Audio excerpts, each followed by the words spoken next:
Hello friends, welcome to C S centre. हम अपनी NCERT geography class 6 की जो क्लास कर रहे हैं उसी को हम कंटिन्यू कर रहे हैं। अभी तक हम 3 चैप्टर को डिस्कस किए हैं। हालांकि फोर्थ चैप्टर का इस बार लेक्चर बनना चाहिए था, बट नहीं बनाए। क्यों नहीं बनाए? हमारे लिए इतना इम्पोर्टेंट नहीं है। वो मैपिंग से कुछ लेकर के बहुत छोटे से बच्चे के लिए है, तो हम उसको डिस्कस नहीं करेंगे। हम चैप्टर 5 पे आएंगे। हमारा जो लेक्चर होगा चैप्टर जो कि 5 के नाम से जाना जाएगा। जो हम एनसीईआरटी में डिस्कस करेंगे, आज का जो टॉपिक रहेगा, कितने कॉन्टिनेंट हैं और कितने ओशन हैं, कितने महाद्वीप, कितने जो कि महासागर हैं, जिसे कॉन्टिनेंट को हिंदी में कहते हैं, मतलब महाद्वीप बोलते हैं, और ओशन को जो कि महासागर बोलते हैं। यहाँ पे मैं भी ये भी समझाऊंगा कि ओशन और सी सागर, महासागर में अंतर क्या। महा मतलब बहुत ढेर सारा, बहुत बड़ा जब एरिया हो तो उसको महासागर बोलते हैं। सागर जो है कि छोटा सा एरिया में होता है, इसको जैसे अरब सी हो जाता है, इंडियन ओशन, या फिर भारतीय महासागर हो जाता है, या फिर प्रशांत महासागर, ओशियन पैसिफिक। ठीक है, पैसिफिक ओशन। तो ये सारी चीज़ें हम आज यहाँ पे जानने की कोशिश करेंगे। सबसे पहले यहाँ पे देखिए, जो हमारा ये यहाँ पे बोलते हैं major domain on the earth. Earth के बारे में हमने डिस्कस करेंगे। जैसे हमने डिस्कस किया था, प्लैनेट होते हैं, सोलार सिस्टम, फिर सोलार सिस्टम प्लैनेट होते हैं, सैटेलाइट होती है, कुछ स्टार वगैरह होते हैं। ठीक है, तो यहाँ पे जो अर्थ का प्लैनेट है, हम इसके बारे में डिस्कस करेंगे कि अर्थ पे क्या क्या है। देखिए, देखने के लिए जनरली हम दो चीज़ें इस पे मार्क करते हैं, ओशन वाटर या वाटर बॉडी, या फिर लैंड एरिया के रूप में जानते हैं। Is that clear? इसके लिए अगर आपसे और पूछा जाए कि जो ओशन है, ओशन होता है, उनमें और क्या क्या चीज़ें होती हैं, तो वो भी थोड़ा सा हम यहाँ पे डिस्कस करेंगे। फिर इसके बाद ये भी क्वेश्चंस आते हैं कि सी और ओशन में क्या डिफरेंसेस, बे में क्या डिस्कशन होते हैं, स्ट्रेस में क्या डिफरेंसेस होता है। ये सारी चीज़ें हम यहाँ पे आज जो है कि पढ़ेंगे। सबसे पहले अगर यहाँ पे देखें कि जो ओशन, या फिर बोल सकते हो कि जो अर्थ है, अर्थ का मतलब आप ओशन वाटर, वाटर बॉडी और लैंड बॉडी दोनों को इंक्लूड करके ही जो है कि बनता है। हम सभी जानते हैं कि हमारे अर्थ को ब्लू प्लैनेट के रूप में भी जानते हैं। रीजन क्या है? क्योंकि हमारे जो लैंड है, या फिर बोल सकते हैं जो अर्थ है, इस पे मोर देन 75% की अप्रोक्स जो है कि ओशन वाटर बॉडी है। बता सकते हो आप कि जब अगर किसी भाग पे 75% से ज़्यादा वाटर हो, और वाटर अगर आप ऊपर से देखें तो ब्लू कलर का रिफ्लेक्ट करता है due to the ocean sky की वजह से, तो उसमें क्या है कि जैसे हम ब्लू कलर दिखता है हमारा अर्थ, और हम उसको जो है कि ब्लू प्लैनेट के रूप में भी जानते हैं। यहाँ पे जो अर्थ है, अर्थ पे जो जो चीज़ें पाई जाती हैं, हम उसके बारे में देख लेते हैं। इसमें जो अगर पानी की बात किया जाए तो लैंड पाया जाता है, वाटर बॉडी पाई जाती है, और एयर के रूप में देख लेते हो। लैंड हो, वाटर बॉडी है, बट एयर एटमॉस्फेयर ना हो तो लाइफ पॉसिबल नहीं होती, जो कि अर्थ पे। यही एक जो मेजर यूनिक फीचर्स है एयर या एटमॉस्फेयर। इंडिया, या फिर बोल सकते हो इंडिया का मैं नाम ले रहा हूँ, ओशन या फिर जो कि वाटर लैंड बॉडी, या फिर जो एयर है, एयर का सबसे ज़्यादा इम्पोर्टेंट है कि अर्थ पे लाइफ जो है, हमारा जीवन अगर सरवाइव कर पा रहा है तो उसके पीछे हमारे एटमॉस्फेयर। एटमॉस्फेयर एक गैस का कंपोजिशन है जिसमें नाइट्रोजन, ऑक्सीजन, कार्बन डाइऑक्साइड वगैरह सारी चीजें गैसें पाई जाती हैं। इसके बाद अगर देखा जाए, surface of earth is a complex zone in which 3 main component, 3 major ये कंपोनेंट हैं जो हमारे अर्थ के एटमॉस्फेयर, या फिर बोल सकते हो पृथ्वी पे पाई जाती है। सबसे पहले कह सकते हो आप, पहला लिथोस्फेयर, और दूसरा एटमॉस्फेयर, और तीसरा जो कि आप बोल सकते हैं हाइड्रोस्फेयर। लिथोस्फेयर के बारे में अगर हम बात करें आपसे, तो लिथोस्फेयर का मतलब क्या होता है ये देख लीजिए। लिथोस्फेयर का मतलब, यहाँ पे मैं थिकनेस को थोड़ा सा बढ़ा लेता हूँ जिससे हमें और आसानी से इसका, अब यहाँ पे लिथोस्फेयर में मार्क कर रहा हूँ। लिथोस्फेयर का मतलब सॉलिड, या फिर लैंड बोल सकते हो, सॉलिड एरिया या फिर लैंड एरिया है, इसको बोलते हैं। एटमॉस्फेयर से पहले हम हाइड्रोस्फेयर के बारे में जानेंगे। हाइड्रोस्फेयर आप बोल सकते हो लिक्विड, लिक्विड या फिर बोल सकते हैं वाटर बॉडी। क्या बोल सकते हैं? Water body. वाटर बॉडी क्या क्या होती है, हम आगे क्या क्या इंक्लूड किए जाते हैं बाद में डिस्कस करेंगे।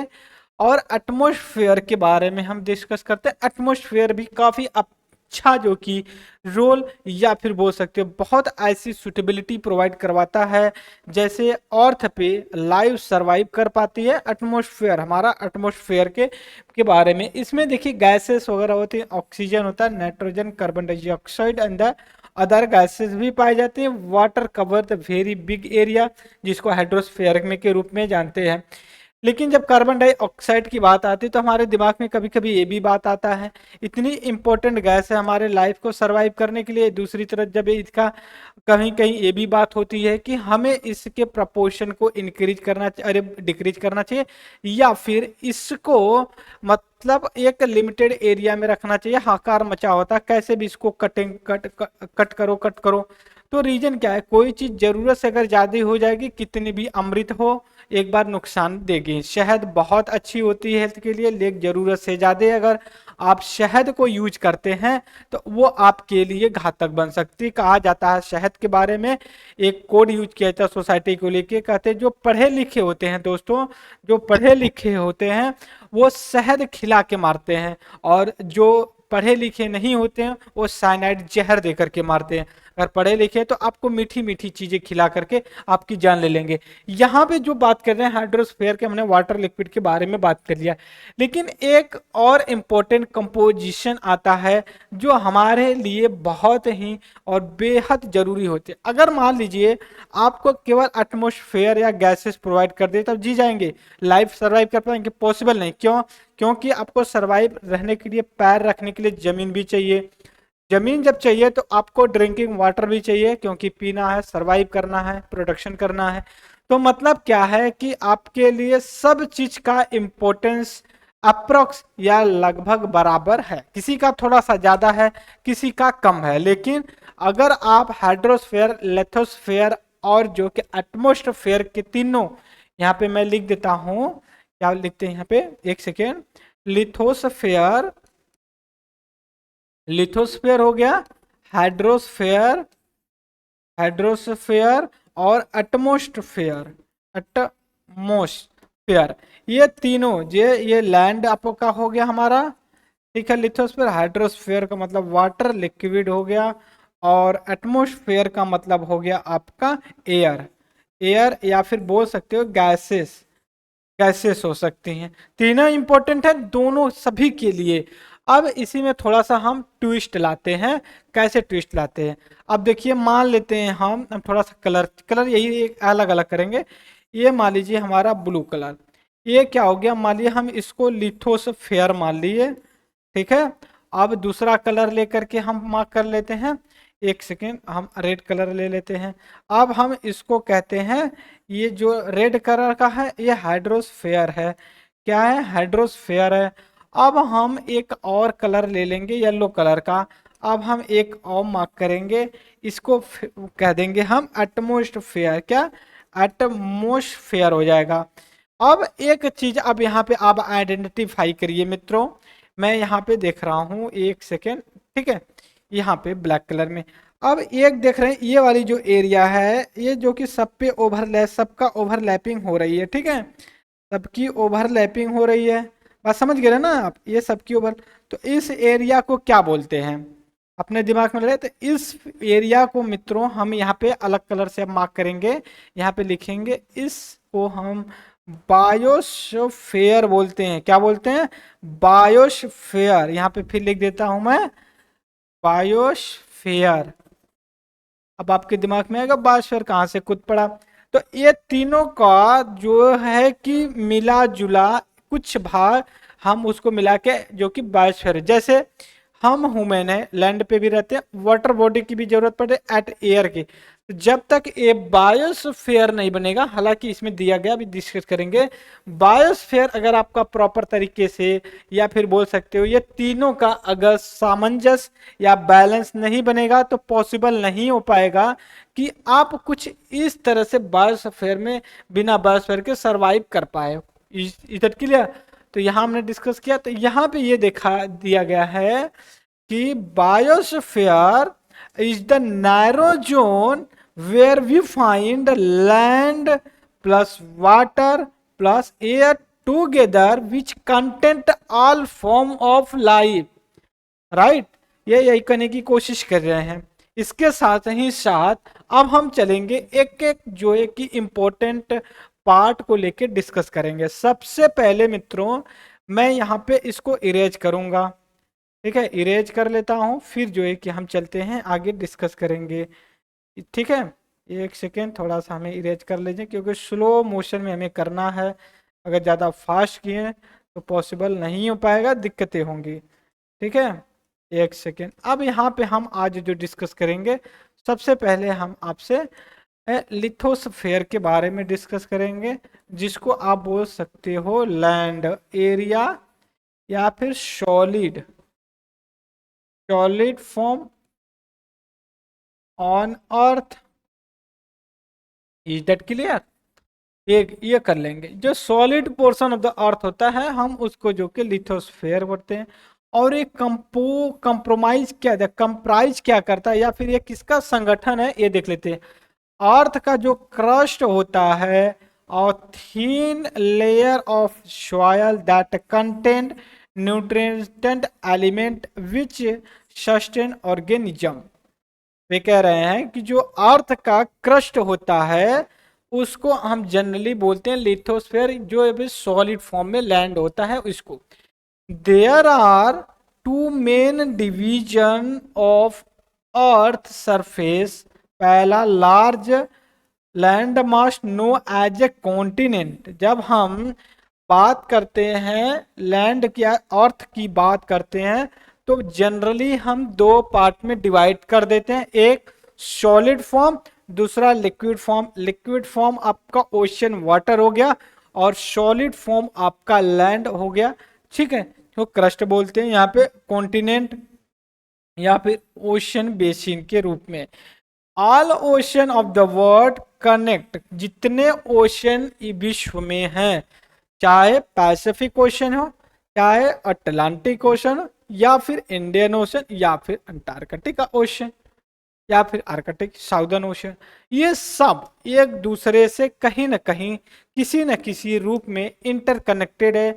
और ऐसा नहीं है कि छोटी वाटर बॉडी की तरह पूरी तरह से सेपरेट है। जैसे कैस्पियन सी, ब्लैक सी तो मान कनेक्ट है यहीं, जय अजाव सी मान लीजिए, ये वाटर बॉडी तो लैंड लॉक में आ जाते हैं, लेकिन जो ओशन बेसिन है ये कहीं ना कहीं सब एक दूसरे से इंटरकनेक्टेड है। इसके बाद मित्रों यहाँ पे एक मैं मैप दिखाऊंगा आप लोगों को। यहाँ पे आप लोगों को बहुत सी चीजें जो है कि क्लियर होंगी। इस मैप को मेरे हिसाब से आप लोगों को दिख रहा होगा क्लियर कट, इस मैप से एकदम क्लियर है, ठीक है। ये जो मैप पूरा विश्व का दिखाया गया है, मैप ग्लोब देखेंगे कुछ ऐसा होता है, ठीक है। और इस मैप को देख रहा है, ये ऐसे खोल दिया गया, ऐसे नहीं खोला गया, ये मैप ऐसे खोला गया, बैक साइड से ओपन कर दिया गया है। सपोज करिए मैं यहाँ पे आपको पेपर की एक कटिंग पे दिखा रहा हूँ, ये कुछ इस तरह से मैं रोल कर रहा हूँ इसको, ऐसा ही कुछ लोकेशन आप मानिए साइज जो है कि अर्थ का राउंड में है। अब इसको मैं पीछे साइड से खोल देता हूं, जो पीछे दिया गया है आपको नहीं दिख रहा, अब ऐसे कर देंगे तो आपको देखिए सारी चीजें दिखाई देंगी, ठीक है। तो जो मैप होता है ग्लोब का ऐसे ही ओपन करके पढ़ा जाता है, जिससे हमें आसानी हो जाती है समझने के लिए। अब ये ओपन मैप है, ग्लोब टाइप में नहीं है, पेपर टाइप में है। अब हम यहाँ पे मार्क करेंगे कि कौन कौन से कॉन्टिनेंट कहाँ कहाँ पे है।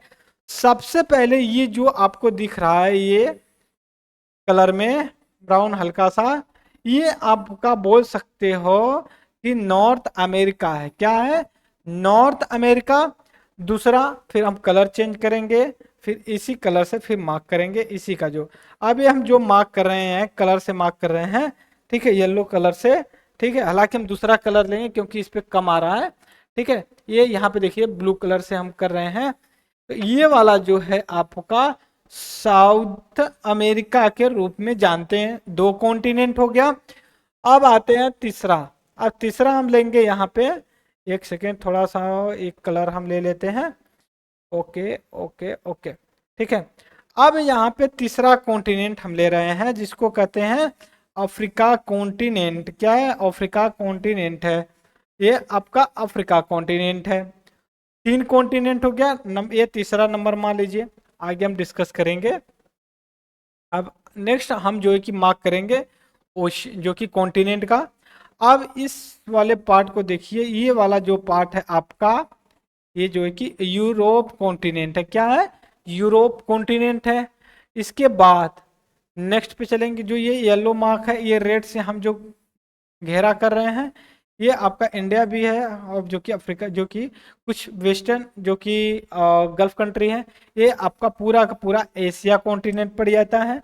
और लास्ट में अगर यहाँ पे ये नीचे देखें, एक ये जो ऑस्ट्रेलिया है, और एक और कॉन्टिनेंट पड़ता है जिसको अंटार्कटिका कॉन्टिनेंट बोलते हैं, बट ये पूरी तरह से आइस शीट से कवर है।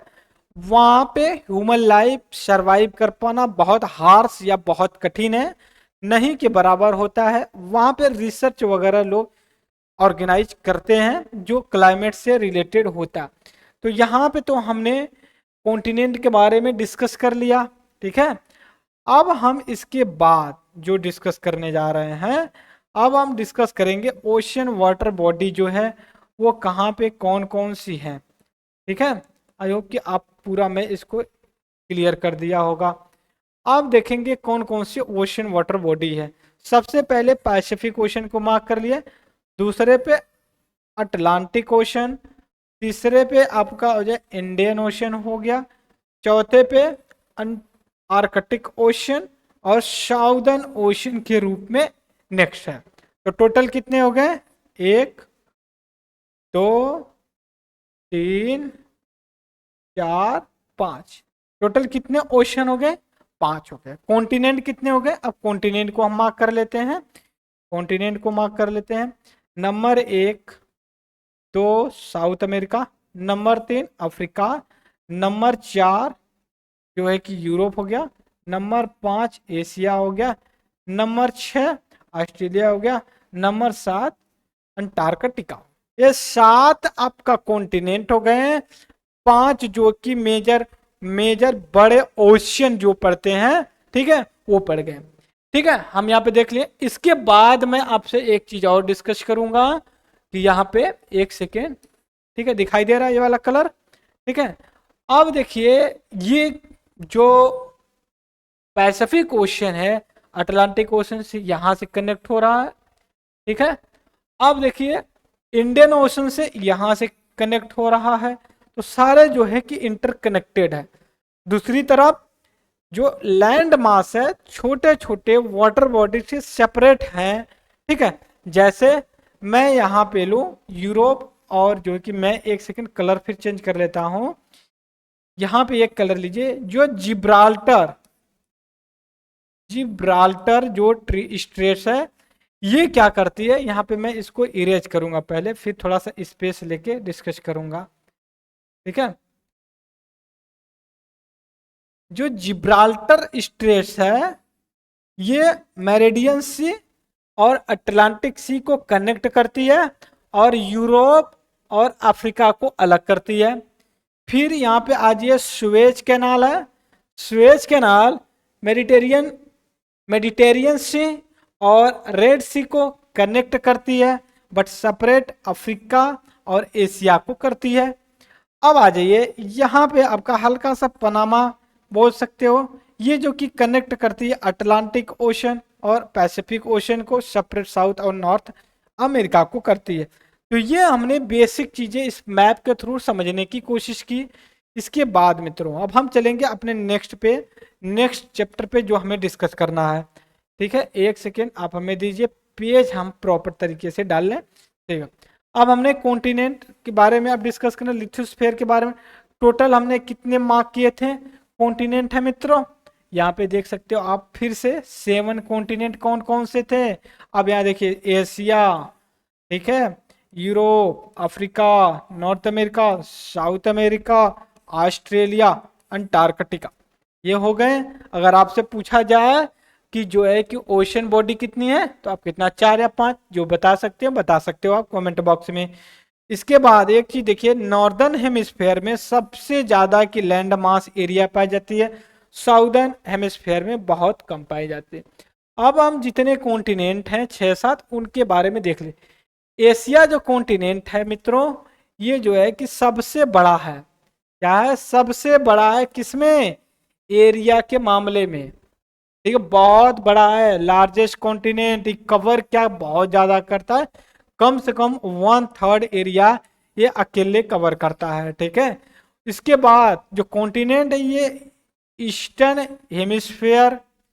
ठीक है, eastern hemisphere, Tropic of Cancer pass through the continent. Asia separated from कहाँ से? यूरोप से। किससे? यूराल माउंटेन से किया जाता है वेस्ट में। इसके बाद एक combined land mass Europe Asia जो बोला जाता है, इसको यूरेशिया के रूप में बोला जाता है। मतलब जो यूरोप कॉन्टिनेंट था और एशिया कॉन्टिनेंट दोनों को अगर कंबाइंड कर दिया जाए तो हम उस एक वर्ड यूज करते हैं, एक शब्द हम प्रयोग करते हैं जिसको कहते हैं यूरेशिया। यूरे से आपका यूरोप हो गया, एशिया से एशिया हो गया। ठीक है, यूरेशिया सिया के बाद हम चलेंगे दूसरा जो हमारा कॉन्टिनेंट है यूरोप है। ठीक है, ये बहुत छोटा है देन इस एशिया कॉन्टिनेंट से। ये वेस्ट में जो है कि बचता है एशिया कॉन्टिनेंट के। ये आर्कटिक सर्कल जो होता है पास होता है इसके थ्रू। फिर ये जो है कि वाटर बॉडी जो बाउंड की गई है तीनों तरफ से। पहले अगर देखा जाए वेस्ट में तो जो है कि अप्रोक्सीमेटली आप बोल सकते हो अटलांटिक ओशन, और साउथ में जो कि मेडिटेरियन सी है, नॉर्थ में अगर बात करें तो आर्कटिक सी है, उससे जो है कि वो बाउंड है। इसके बाद मित्रों हम अफ्रीका कॉन्टिनेंट पे देखते हैं जो तीसरा कॉन्टिनेंट है यहाँ पे। ठीक है, ये सेकेंड लार्जेस्ट है एशिया के बाद। उसके बाद जो इक्वेटर है 0 डिग्री इसमें से जाती है। इसमें से ट्रॉपिक ऑफ कैंसर भी जाता है, ट्रॉपिक ऑफ इक्वेटर भी जाता है, ट्रॉपिक ऑफ कैप्रिकॉर्न भी जाता है अफ्रीका कॉन्टिनेंट से। इस चीज के लिए आप एकदम श्योर हो जाइए, कैंसर भी जाती है, इक्वेटर भी जाता है, कैप्रिकॉर्न भी जाता है। के बाद सहारा एक डेजर्ट है इसी कॉन्टिनेंट में, अफ्रीका कॉन्टिनेंट में, लेकिन वर्ल्ड का सबसे लार्जेस्ट हॉटेड डेजर्ट है अफ्रीका कॉन्टिनेंट में। और ये तीन ऑल साइड से जो कि वाटर ओशन सी से ढका हुआ है। अगर हम वेस्ट की तरफ से बात करते हो तो अटलांटिक ओशन है, अगर ईस्ट की तरफ बात करें तो इंडियन ओशन है, साउथ की तरफ बात करें तो जो कि साउदर्न ओशन है, अगर नॉर्थ की तरफ से बात करें तो मेडिटेरियन सी है। इधर क्लियर? तो ये हमने डिस्कस कर लिया। इसके बाद हम चलेंगे और आगे मित्रों, और आगे हम चले तो नॉर्थ अमेरिका के बारे में चले तो ये थर्ड लार्जेस्ट है। नॉर्थ अमेरिका में अगर चले तो आपका यूएसए, अमेरिका, मैक्सिको ये सारे आ जाएंगे। The linked to South America the by very narrow strait is called the Istanbul of the Panama. ठीक है, Istanbul of the Panama, Panama city से जो कि ये करता है। इसके बाद ये भी तीन सराउंडिंग वाटर बॉडी से अप्रोक्सीमेटली कवर है। इसके बाद यहाँ पे हम आगे आएंगे जो साउथ अमेरिका के बारे में अब हम डिस्कस करेंगे। साउथ अमेरिका है जो कि साउदर्न हेमिस्फीयर में है, इस वजह से हम इसको साउथ अमेरिका के रूप में जानते हैं। लगभग लगभग क्या थोड़ा सा है, क्योंकि यहाँ से थोड़ा सा आपका कैंसर जाती है और यहाँ से आपका लगभग जो है कि इक्वेटर जाता है, तो हम लगभग मान लेते हैं। और ये surrounded the east water the west की द एडन सी, एडन क्या बोलते हैं जो माउंट एडन है, एंडीज बोल सकते हो, ये भी जो है कि इसका सबसे लार्जेस्ट माउंटेन एरिया पड़ जाता है। इसके बाद अगर हम ऑस्ट्रेलिया कॉन्टिनेंट पे चलें तो इसके बाद सबसे स्मॉलेस्ट कॉन्टिनेंट है, यहाँ पे देख सकते हो, और ये इंटायरली जो साउदर्न हेमिस्फीयर में है, और ये साइड द ओशन सी लगे हुए हैं जिसको आइलैंड कॉन्टिनेंट के रूप में भी जाना जाता है। अगर लास्ट में हमारा जो कॉन्टिनेंट पड़ता है अंटार्कटिका कॉन्टिनेंट पड़ता है, कंप्लीटली आपका साउदर्न हेमिस्फीयर में पड़ता है, साउदर्न पोल के पास पड़ता है। इसके बाद ये पोलार रीजन है। इसके बाद permanent cover by the thick ice sheet से कवर होता है। इसके साथ ही साथ रिसर्च स्टेशन जो कि यहाँ पे इस्टेब्लिश किए जाते हैं रिसर्च वगैरह के लिए। अब हम आएंगे हाइड्रोस्फीयर वाटर बॉडी के बारे में डिस्कस करेंगे। हमने कहा कि ड्यू टू हाइड्रोस्फीयर मतलब 75-70% जो कि ओशन वाटर होने की वजह से हमारा जो कि ब्लू तरह का जो कि प्लैनेट दिखता है, हम इसको ब्लू प्लैनेट के रूप में भी अर्थ को बुलाते हैं। जो हाइड्रोस्फीयर है बोल सकते हो आप लिक्विड। अब ये जो कवर करता है all form of the water को करता है, जैसे लेक होती है, ओशियन है, रिवर है, आइस ग्लेशियर है, अंडरग्राउंड वाटर है, या फिर वाटर वेपर है, ये सारी चीज़ों को कवर करता है। 97% जो है कि टोटल वाटर बॉडी का ये आपका ओशियन वाटर में कवर होता है। जो 3% बचता है उसमें जो होता है सबसे पहले आइस शीट जो होती है वो होती है, बचा खुचा जो होता है ग्लेशियर होता है, और इसके बाद ग्राउंड वाटर होता है। लास्ट में 3% का समथिंग कुछ जो कि फ्रेश वाटर बचता है, जो हम वाटर को पी सकते हैं। तो इसलिए कहा जाता है कि अगर वर्ल्ड वार अगर अगला हुआ, जो थर्ड अगर वर्ल्ड वार विश्व युद्ध हुआ, तो वो पानी को लेकर के होगा। ठीक है, देखिए ये जो मैप दिया गया हल्का फुल्का सा इमेजिन करने के लिए आपके लिए बताया गया है, कैसे हम इसको इमेजिन करते हैं। इस साइड आपका एशिया, यहाँ पे ऑस्ट्रेलिया, अफ्रीका ला लीजिए, फिर जो कि Europe, north America, south America के बारे में ला लीजिए। फिर इसके बाद अगर बात की जाए तो नीचे थोड़ा सा और आएंगे तो यहाँ पे आपको जो कि अंटार्कटिका मिल जाएगा। ठीक है, ये चीज़ें हमने डिस्कस किया। इसके बाद दोस्तों अगर हम और आगे चलते हैं, जो कुछ चीज़ें हैं, जो ओशियन है, ओशियन को के बारे में देखा जाए तो 5 मेजर ओशियन या महासागर के रूप में लोगों को जानते हैं। आप बोल सकते हैं सबसे पहला अगर किया जाए तो जो बोला जो कि पैसिफिक ओशन सबसे बड़ा है, फिर उसके बाद अटलांटिक ओशन है, इंडियन ओशन है, साउदर्न ओशन है, आर्कटिक ओशन है। 5 ओशन वाटर है, 5 ओशन वाटर है। अगर हम पैसिफिक ओशन की स्पेसिफिक बात करें, ये लार्जेस्ट ओशन है और इसका सबसे जो डीपेस्ट एरिया है वो मरियाना ट्रेंच है, जो कि पैसिफिक ओशन में, पैसिफिक ओशन के जो वेस्टर्न पार्ट पड़ता है उस पार्ट में पाया जाता है। Is that clear? तो ये मारियाना जो कि हो गया। फिर उसके बाद सर्कुलर शेप में ये जो कि अप्रोक्सीमेटली आता है। जब हम अंटार्कटिक अटलांटिक सी की बात करते हैं तो ये जो कि एस शेप में हमें दिखाई देता है। किस शेप में दिखाई देता है? एस शेप में दिखाई देता है। और ये जो कि north America, south America, Africa continent और यूरोप से जो कि कनेक्ट होता है, और जो कि इनसे कॉन्टिनेंट से जो कि टच करता है। और इंडियन ओशन की अगर हम बात करते हैं, यहाँ पे बात करें इंडियन ओशन, तो इंडियन ओशन एक ऐसा ओशन है, ओशन पूरे विश्व में जो किसी कंट्री के नाम पे पड़ा हुआ है। तो आपका बैकग्राउंड अगर जानना है तो इसलिए जानिए कि जो इंडियन ओशन है उसमें जो डोमिनेंस था, आज से नहीं और इतिहास में अगर उठा करके देखे तो इंडिया का डोमिनेंस बहुत ज़्यादा था, और आज भी है और आगे भी रहेगा। इस आधार पे हम इसको जो है कि कैलकुलेट करते हैं। अब हम आते हैं साउदर्न साउदर्न जो कि ओशन को लेकर के। साउदर्न ओशन हमने कहा कि जो कि आपका अंटार्कटिका के पास पड़ता है। आर्कटिक सी, आर्कटिक ओशन की बात करते हैं, नॉर्दर्न पोल में जो पड़ता है। एटमॉस्फेयर की अब हम बात करते हैं। एटमॉस्फेयर हमें जो पृथ्वी के ऊपर से हमने कई बार डिस्कस भी किया है, इसको इसके बेस्ड ऑन द कंपोजिशन ये डिवाइड किया जाता है। ये डिफरेंट डिफरेंट मतलब गैस की कंपोजिशन के आधार पे हम इसको जो है कि डिवाइड या क्लासिफाइड करते हैं।